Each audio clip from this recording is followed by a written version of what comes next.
우리 온 몸과 마음을 다해서 하나님을 사랑하십시다. 지난 4월 5일부터 시작된 생명의 삶 출애굽기 묵상이 내일로 마칩니다. 총 94일의 대장정이 마무리되는 것입니다. 여러분, 출애굽기를 묵상하고 혹은 공부하면서 어떤 은혜를 받으셨습니까? 가장 인상적인 장면은 어떤 것입니까? 출애굽기는 워낙 엄청난 사건들이 많습니다. 10가지 재앙을 비롯해서 가장 충격적인 것은 뒤에는 애굽 군대가 따라오고 앞에는 홍해수가 넘실거릴 때 하나님께서 모세 통해서 그 가운데 길을 내시고 이스라엘 백성이 건너간 사건은 아마 역사에 다시 없을 충격이고 그리고 명장면일 것입니다. 저는 개인적으로는 출애굽기 3장에 나타난 모세가 하나님을 만나는 장면입니다. 어느 날 그는 양떼를 이끌고 서쪽으로다가 하나님의 산 호렙에 이르게 되었습니다. 근데 가만히 보니까요, 떨기나무가 있는데 그 떨기나무 가운데 불이 붙었어요. 근데 불에 나무가 사라지지 않는 겁니다. 사그러지지 않는 겁니다. 그러니까 모세가 이상하다 싶어갖고 그걸 보겠다고 가까이 나왔습니다. 놀랍게도 하나님께서는 그 불 붙는 떨기나무 속에서 모세를 부르십니다. 모세야, 모세야. 예, 제가 여기 있나이다. 이리 가까이 하지 말아라. 내가 선 곳은 거룩한 땅이니 내 발에서 신을 벗어라 하십니다. 그가 신을 벗죠. 그때 하나님께서는 나는 아브라함의 하나님, 이삭의 하나님, 야곱의 하나님이라고 당신을 드러내시면서 내가 가서 애굽에 가서 내 백성 이스라엘을 이끌어내라는 출애굽의 사명을 그에게 주십니다. 사실 출애굽기는요, 그 장면에서부터 본격적으로 시작된다고 해도 과언이 아닐 것입니다. 어찌됐든 저는 그 불꽃 가운데 나타나신 하나님의 임재하심, 저게 참 인상적이었습니다. 두 번째 장면은 오늘 본문의 내용입니다. 하나님께서 명령하신 대로 온 이스라엘이 정성과 마음과 사랑을 담아서 성막을 완성했습니다. 그리고 성막에 봉헌식을 드렸어요. 그리고 그 모든 기구와 물품에 기름을 발라서 그것들을 거룩하게 했죠. 그런데 오늘 본문 뭐라고 합니까? 구름이 회막에 덮이고 여호와의 영광이 성막에 충만하며 모세가 감히 회막에 들어갈 수 없었어요. 그 회막 한가운데 여호와의 영광이 충만하고 구름이 가득하니까 인간이 감히 거기 들어갈 수 없었던 그 장면, 저는 이게 상당히 인상적입니다. 이렇게 하나님께서는 그 출애굽의 시초에 그리고 마무리에 주의 거룩한 임재를 통해서 그 출애굽을 축복하셨고 그들의 모든 수고에 하나님의 승인이 떨어진 것을 우리 여기서 확인할 수가 있습니다. 여러분, 우리가 출애굽기를 공부하다 보면요, 참 이상한 마음이 들어요. 왜냐 말입니다. 잘 흥미진진하게 나오다가 출애굽기 25장에 보면 뭐가 나옵니까? 드디어 성막 만들라는 말씀이 나오거든요. 근데 사실은 굉장히 내용이 잘 이해가 안 돼요. 쉽게 그림이 그려지지 않아요. 그럼에도 불구하고 25장부터 31장까지 그리고 35장부터 40장까지 총 13장에 걸쳐서 성막에 관한 부분이 아주 자세하게 세세하게 기록하고 있습니다. 왜 그럴까요? 솔직히 읽다 보면 재미도 별로 없어요. 잘 이해도 안 됩니다. 그럼에도 불구하고 성경은 전체 총 40장이 이르는 출애굽기에서 13장이 거의 3분의 1이 성막으로다가 장식되어 있습니다. 여러분, 성경은요, 지면 하루에 상당히 인색합니다. 그 예를 들어볼까요? 여러분, 성경에서 가장 장수한 사람이 누굽니까? 누구죠? 4글자입니다. 무두셀라. 몇 살이었죠? 창세기 5장 25절 이하 볼 것 같으면요, 그가 969세를 살았다고 기록되어 있습니다. 거의 1000년입니다. 1000년이면요 진짜 어떤 사건이 없었겠어요. 1000년 동안. 아마 대하 드라마를 겪어도 백부작 드라마를 겪어도 부족하지 않을 겁니다. 참 긴 세월입니다. 그런데요, 성경은 거의 1000년이라는 무두셀라의 생애를 단 3줄로 맡깁니다. 창세기 5장 27절에 보면 이렇게 간단하게 기록이 되어 있습니다. 25절입니다. 무두셀라는 187세에 라멕을 낳았고, 라멕을 낳은 후 782년을 지내며 자녀를 낳았으며 그는 969세를 살고 죽었더라. 여러분, 1000년을 산 사람의 이력치고는 너무 짧지 않습니까? 너무 단순하지 않습니까? 거기에 비해서 성막은 무려 13장을 할애했어요. 뭘 말해줍니까? 성경은 인생의 길이가 기결돼서 의미를 부여하지 않습니다.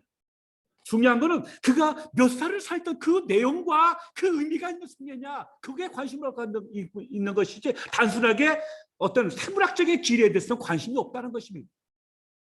또 반대로 말하면 그만큼 성막이 아주 중요하다는 사실을 여기서 강조하고 있습니다. 성막이 왜 중요합니까? 성막이 왜 중요한가를 알려면 우리는 첫 번째로 성막이 무엇인지를 먼저 알아야 할 것입니다. 성경에 보면 성막은 첫째 성소라고 기록하고 있습니다. 내가 그들 중에 거할 성소를 만들어라. 성소는 뭡니까? 거룩한 장소란 뜻입니다. 둘째는 장막이라고 표현합니다. 장막은 텐트를 말합니다. 셋째는 회막이라고 말합니다. 회막은 뭡니까? 만나는 곳입니다. 그럼 누가 누구를 만납니까? 하나님께서 당신의 백성을 만나는 그 공간, 그 장소, 그것을 회막이라고 표현했습니다. 네 번째는 성막이라고도 표현합니다. 성막, 거룩한 텐트죠. 다섯 번째는 증거막입니다. 하나님께서 하시는 일들을 증거하는 곳이라는 의미를 지니고 있습니다. 이렇게 성경에서 성막은 성소, 그리고 장막, 회막, 성막, 증거막으로 여러 의미를 쓰이면서 그 중요성을 부각시키고 있습니다. 그러면 여러분, 왜 하나님께서는 성막을 만들라고 하셨을까요? 왜 성막을 만들어 하셨을까? 이를 알기 위해서는 우리가 출애굽의 목적을 알아야 합니다. 왜 하나님께서 이스라엘 백성을 애굽의 고통으로부터, 애굽의 노역으로부터 이끌어내시는가 하는 목적하고 성막은 긴밀한 관계를 맺고 있습니다. 그러면 하나님께서 왜 출애굽의 역사를 이루셨을까요? 첫째는 하나님께서는 고난받는 이스라엘 백성을 그 고역으로부터 해방시키고 자유케 하기 위해서 그들을 인도해 주셨습니다. 출애굽기 3장 7절부터 10절에 기록되어 있습니다. 여기 보면 주된 동사가 내가 보고 듣고 알고 내려가서 건져내고 인도하여 데려갈 것이라고 말씀하고 있습니다. 애굽의 고통을 보고 그들의 부르짐을 듣고 내가 그 고역을 알고 내가 내려가서 건져내서 인도해서 젖과 꿀이 흐르는 땅으로 데려간다고 하는 주님의 분명한 의지가 기록되어 있습니다. 어디서부터입니까? 그들의 고통, 종살이, 그들의 노역으로부터 그들을 이끌어내서 해방시키고자 하는 근본적인 의도가 있음을 볼 수 있습니다. 두 번째는 하나님께서 아브라함과 이삭과 야곱에게 하신 약속을 이루시기 위해서입니다. 출애굽기 곳곳에서는 나는 아브라함의 하나님, 이삭의 하나님, 야곱의 하나님이라고 이렇게 당신을 설명하십니다. 그리고 2장 말 끝부분에 가면요, 하나님께서 그들의 고통의 소리, 울부짖는 소리가 하늘에 상달되었고 하나님 그 소리를 들으시고 아브라함과 이삭과 야곱에게 하신 약속을 기억하셨다는 말씀이 2번 나옵니다. 그래서 하나님은 그들과 맺은 그 약속, 그것을 이루시기 위해서 출애굽을 하셨습니다. 특별히 창세기 15장에 볼 것 같으면 하나님께서 아브라함에게 약속하십니다. 장차 너희 자손이 이방 나라에서 계기돼 갖고 거기서 고통받다가 내가 그들을 다시 가나안 이 땅으로 이끌어낼 것이라는 말씀을 분명히 하고 있거든요. 4대 만에 보물을 갖고 나올 것이라고 말씀하셨습니다. 그래서 때가 참에 하나님께서 아브라함과 이삭과 야곱에게 약속하신 그 약속을 이루신 걸 볼 수 있습니다. 여기서 나타난 하나님은 어떤 모습입니까? 어떤 하나님이십니까? 하나님은 당신의 약속을 분명히 기억하시고 이루시는 하나님이신 줄 믿습니다. 아멘입니다. 중요한 건 뭡니까? 여기에 때가 때가 될 때까지 기다리셨다가 그 때가 참에 드디어 역사하시고 움직이신 하나님.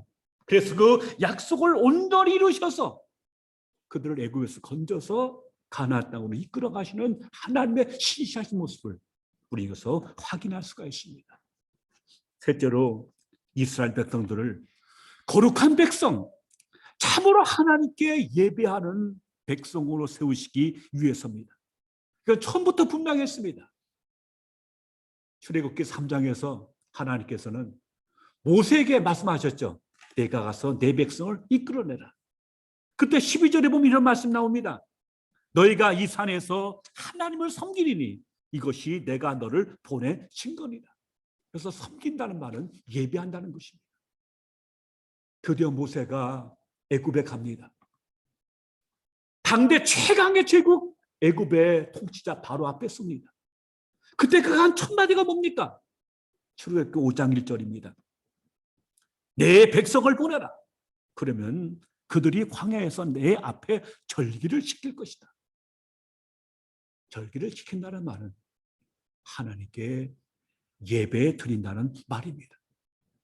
그러니까 하나님은 출애굽의 처음부터, 첫 시작부터 내가 이들을 이끌어내는 목적이 저들을 나에게 예배하는 민족으로 세우겠다는 분명한 뜻이 있었고 분명한 목적이 있음을 확인할 수가 있습니다. 이것을 결정적으로 필요한 것이 출애굽기 19장 3절부터 6절입니다. 내가 너희를 독수리 날개 어음같이 애굽에서 시내산 여기까지 이끌어 왔느니라. 왜 그렇습니까? 그 목적이 뭡니까? 너희가 이제 내 말을 지키라. 그래야만 너희가 내 소유가 될 것이고 너희가 내게 대하여 제사장 나라가 되며 거룩한 백성이 되리라고 말씀하고 있습니다. 하나님께서는 이스라엘 백성을 예배하는 백성으로 세우시기 위해서 그들을 이끄는 게 가장 주된 목적임을 여기서 확인할 수가 있습니다. 나의 소유란 말은 나의 보배란 말이고요. 내가 너희를 거룩한 백성 그리고 제사장 나라가 되게 할 거라고 말씀하고 있습니다. 그 목적이 뭡니까? 이것은 궁극적으로 예배하는 이스라엘 백성을 통해서 온 열방을 하나님께 이끌기 위한 열방이 하나님의 복을 받게 하려는 하나님의 궁극적인 꿈과 비전이 있음을 중에서 알 수가 있습니다. 여러분, 하나님은요, 하나님의 시선은 이스라엘 백성들에게 고정되어 있지 않습니다. 이스라엘 백성을 통해서 온 열방이 하나님께 복을 받고 하나님께 예배하는 열방을 만들고자 하는 것, 이것이 그들을 향한 하나님의 궁극적인 뜻입니다. 바로 이것이 아브라함을 부른 목적이 아닙니까?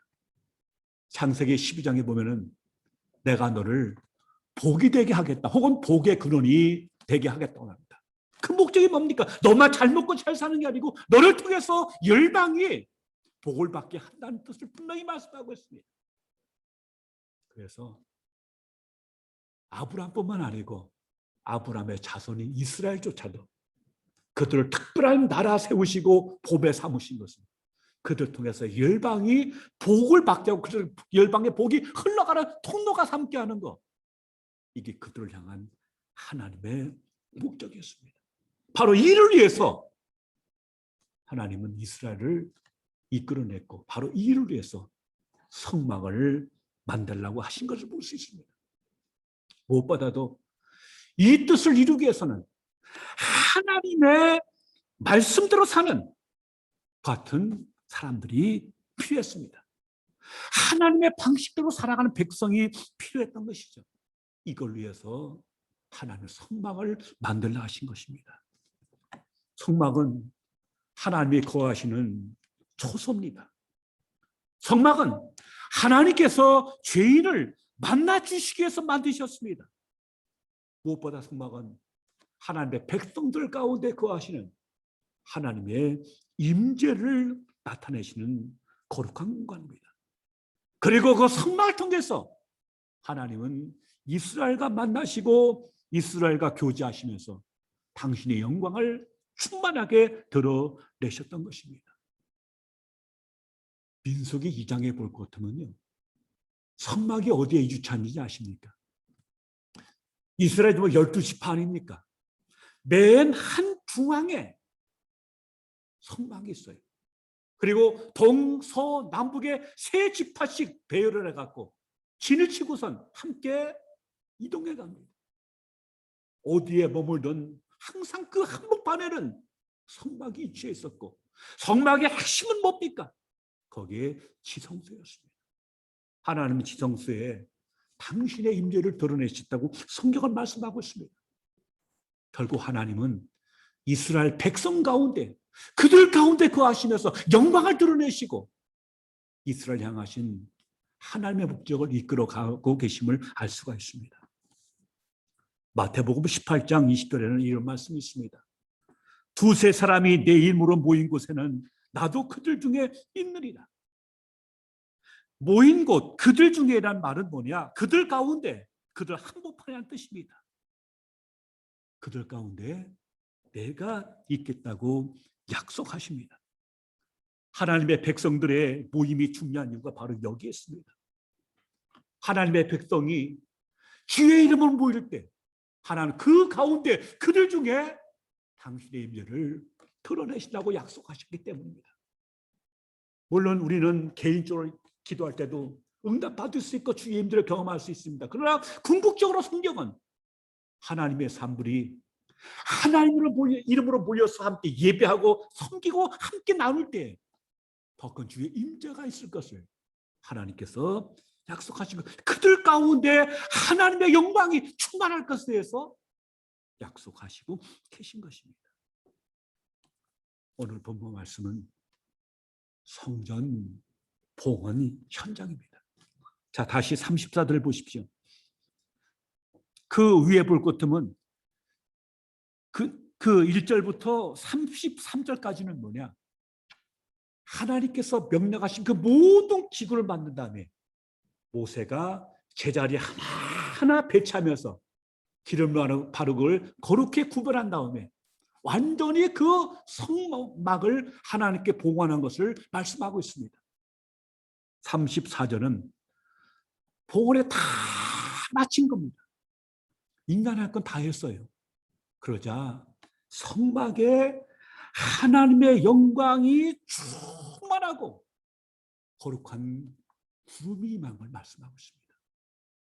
여러분, 성경에서는 하나님의 임재를 구름과 불로 표시할 때가 참 많습니다. 구름이 임했다는 건 뭐냐? 거기에 하나님의 임재가 있다는 것이고 주께서 영광을 드러내셨다는 겁니다. 그러므로 누구도 그 안에 들어갈 수 없었어요. 이 말은 무슨 말이냐? 이스라엘의 모든 수고, 저들의 헌신, 저들의 수고, 저들의 모든 것을 하나님께서 기쁘게 받으시고 그걸 인정하셨다는 눈에 보이는 사인입니다. 여러분, 우리가 아무리 애쓰고 아무리 수고해도 하나님께서 이건 불합격하고 인정하지 않으면 그걸로 끝납니다. 아무 의미가 없어요. 그렇지 않습니까?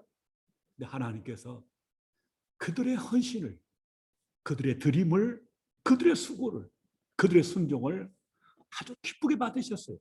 그 증거가 뭡니까? 한바 가득한 하나님의 영광이었습니다. 그렇다면 여러분, 마지막 질문이 있습니다. 우리가 어떻게 살면 이와 같은 하나님의 임재 가운데, 하나님의 영광 가운데 우리가 살아갈 수가 있을까요?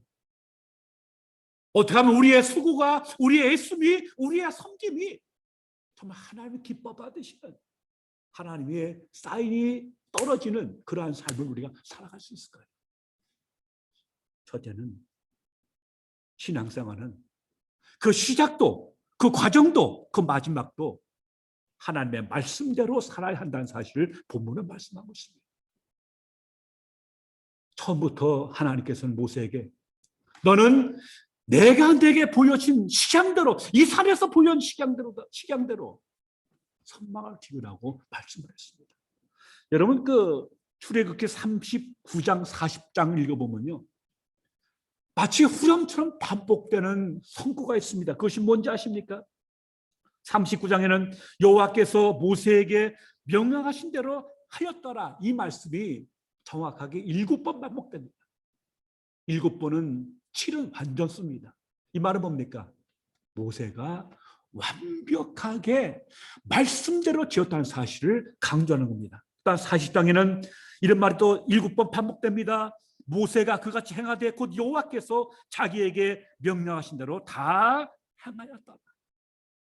같은 말이 39장에 7번, 40장에 7번 반복됩니다.